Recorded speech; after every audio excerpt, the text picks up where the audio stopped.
Well, now it's time to check in with Keith Bilbrey to see what kind of questions that you have been sending into our My 2 Cents at TBN.TV mailbox. Now, I know you put those in the freezer so you can cool them down a little bit, but what you got over there, Keith?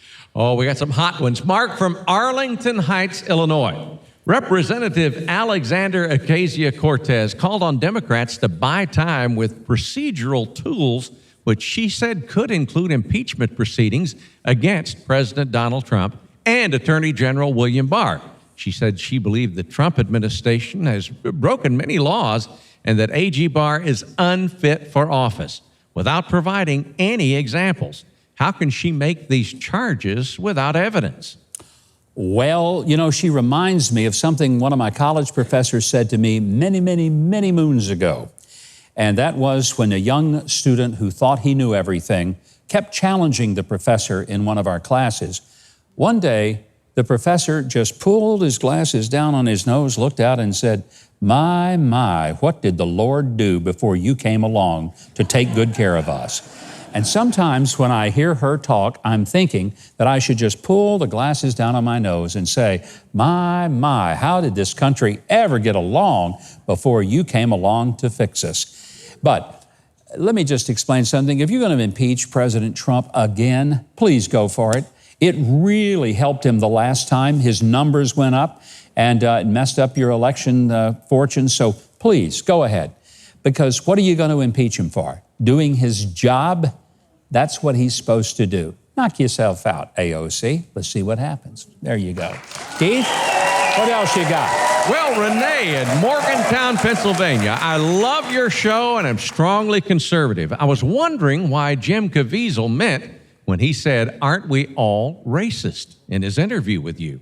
Oh, by the way, it was the most powerful interview I have ever engaged in with someone from Hollywood who was so bold in his faith, so just completely willing to throw his career away to say, I will not back down on my beliefs in the Lord and the Bible. And I thought it was just refreshing. But I think what he was saying it sort of tongue-in-cheek, is that, well, aren't we all racist? In other words, this is the new norm that we're hearing. We're told everybody's a racist. Well, if everybody's a racist, then nobody's a racist, because we're all racist. And if everything is racism, then nothing is racism, because you've destroyed the very meaning of it. And I truly believe that's what he was saying. And it was honestly a great assessment of why some of this stuff just doesn't make good sense. Okay, I know you got some more over there. I do indeed. Linda in Sherman Oaks, a Vanity Fair article said that actress Lori Loughlin will choose her own prison for her 2-month sentence over cheating to get her girls into a prestigious university. Athlete LeBron James said it made no sense and asked why other convicted people don't get to choose theirs. I think he raises an interesting point. What do you think? You know, I don't agree with a whole lot of LeBron James. In this case, I have to kind of say, why do celebrities get to pick their prison? Why doesn't the 18-year-old kid who just did something stupid, why didn't he get to pick his? Can I give you a little secret? I was governor, for 11 years and oversaw all of our prison systems. People used to say, boy, them prisoners, they have it easy. They just sit around and watch TV. Well, that's not true.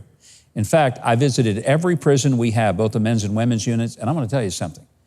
There's not any of them I'd want to spend the night in, much less several years. And I've always said, if you ever hear that I've committed a crime, and it's a state crime, that is a bald-faced lie. I'm going to tell you why. Because if I ever do something, it's going to be a federal deal, because I want to go to a federal prison where they take much better care of you than they do in any of these state prisons. So write that down and remember it. I ain't going to no state prison. I ran a bunch of them for a while. There you go, Keith. Don't get in one. I'm telling you. Well, many from North Dakota. Governor, please explain in plain English why nominating a replacement for Ruth Bader Ginsburg is setting the world on fire. Is that not what our government has done every time we've had a vacancy on the Supreme Court? 100% exactly. That's what's supposed to happen. And that's what the Constitution says. If there's a vacancy, the president makes a nomination, and then with the advice and the consent of the Senate, that person is confirmed or denied. So it's not something that is unusual. Here's why it scares the living daylights out of the left. They have pretty much controlled the courts since the 1950s. And their control of the courts to the far left has given us no prayer in schools, no Bible reading. It's given us abortion on demand and 60 million dead babies. It's given us an overriding of the will of the people who voted in their own states about what marriage meant between a man and a woman and made it where it can mean anything that anybody wants it to mean, not legislated by the elected officials, but rather legislated by people who did not have the constitutional authority to do it.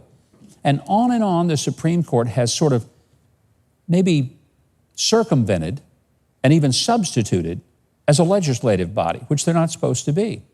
So the left is scared that there might be enough justices on the Supreme Court that will actually read the Constitution and realize that the third branch of government, the judicial, can't make law.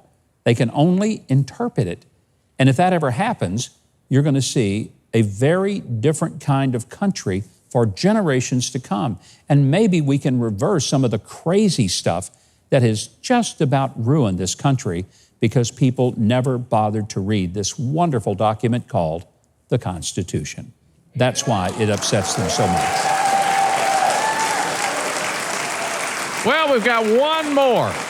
Betty in the Ozarks saw you interviewed Earlene Mandrell of the Mandrell Sisters and performed with her. Thanks for a great segment. Will you ever have her sister Barbara on the program? And we want to know how she's doing.